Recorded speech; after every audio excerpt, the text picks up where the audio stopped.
तड़पना क्या है या उससे पूछिए जिसके पास सब कुछ है लेकिन वो नहीं जिसे वह वाकई चाहता है। दोस्तों, मेरा नाम है अमित और आज मैं आपको एक खूबसूरत सी कहानी सुनाने जा रहा हूँ जिसे सुनकर आप भी इमोशनल हो जाएंगे।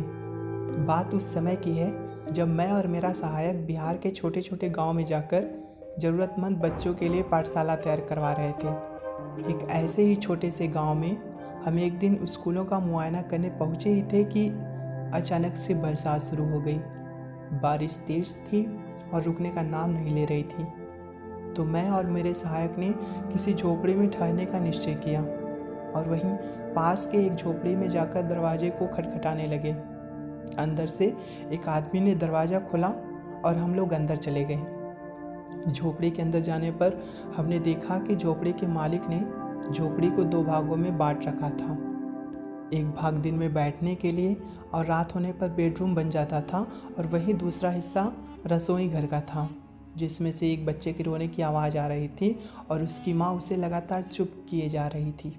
थोड़ी देर बाद उस आदमी ने मुझसे चाय नाश्ते के लिए पूछा तो हमने साफ मना कर दिया और उनको प्यार भरे लफ्ज़ों में धन्यवाद किया। लेकिन उस आदमी ने फिर कहा कि अरे सर, कुछ तो खा पी लो, हमारे यहाँ अतिथि भगवान का रूप माना जाता है। और एक हम थे जो उनको लगातार मना करते जा रहे थे। फिर उन्होंने कहा कि सर कुछ नहीं तो कम से कम दूध ही पी लो। अब की बार मुझे लगा कि मैं बार बार मना करूँगा तो सही नहीं लगेगा, इसलिए ठीक है कहकर हाँ में सिर की गर्दन को झुका दी। वह व्यक्ति अंदर दूसरे भाग में गया जो उसके लिए रसोई घर था। थोड़ी देर बाद वह व्यक्ति और उसकी पत्नी आपस में बात करना शुरू कर दिए। चूँकि भोजपुरी मुझे समझ में नहीं आती, लेकिन भोजपुरी के कुछ शब्द हिंदी से मिलते जुलते हैं, इसलिए मुझे थोड़ा बहुत समझ में आ रहा था कि उसकी पत्नी बोल रही थी कि तुम किस हक से उनको दूध पीने के लिए बोल कर आए हो और दूध पीने के लिए वो तैयार कैसे हो गए। हम गरीब लोग हैं, हमारे पास में दूध कितनी बड़ी चीज़ होती है पता है।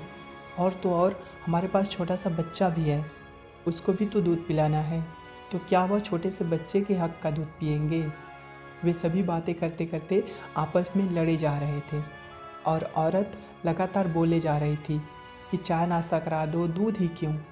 और वह अपनी पत्नी को समझा रहा था कि नहीं, वो चाय नाश्ता नहीं खाएंगे, लेकिन अब घर आए मेहमान को कुछ तो अवगत करनी पड़ेगी। वह लगातार अपनी पत्नी को कन्विंस किए जा रहा था, लेकिन उसकी पत्नी यह मानने को तैयार ही नहीं थी कि मेरे लिए वह दूध लेकर के आए। लेकिन कुछ देर बाद दोनों ने एक दूसरे को इस बात के लिए कन्विंस किया कि थोड़े से दूध में पानी मिलाकर उसको उबाल कर दे दिया जाए, और उस व्यक्ति ने वही किया। थोड़ी देर बाद जब वह व्यक्ति मेरे पास आया तब तक मेरा सहायक भी झोपड़ी के अंदर आ चुका था और मैंने उससे कहा कि इनको कह दो कि आज मेरा उपवास है, ये पानी के सिवा कुछ भी ग्रहण नहीं करते हैं। आज बुधवार है और मैंने गलती से इनको दूध पीने के लिए हाँ कर दिया है। इतना सुनकर मेरा सहायक मन ही मन सोचने लगा कि सर ऐसा क्यों बोल रहे हैं, इन्होंने सुबह ही तो मेरे सामने नाश्ता करके बाहर निकले थे। लेकिन खैर, उसने वह बात उस व्यक्ति से भोजपुरी में बोल दी, जिसका अर्थ मुझे भी थोड़ी बहुत समझ में आ रहा था।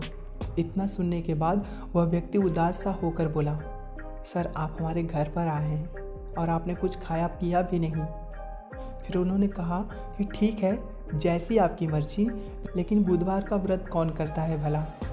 फिर मैंने उनको समझाया और कहा कि मैं करता हूँ कुछ वजहों से बुधवार का व्रत। मैं सच बोलूँ तो उन्हें बुरा लगा, लेकिन मैंने उस दिन उस बच्चे के हक का दूध नहीं पिया। एक दिन वो था और एक दिन आज का है। मैंने उस दिन के बाद फिर जीवन में कभी भी दूध को हाथ नहीं लगाया। दोस्तों, यह वीडियो आप लोगों को कैसी लगी हमें कमेंट बॉक्स में ज़रूर बताइएगा और प्लीज़ चैनल को सब्सक्राइब, वीडियो को लाइक और शेयर ज़रूर करिएगा।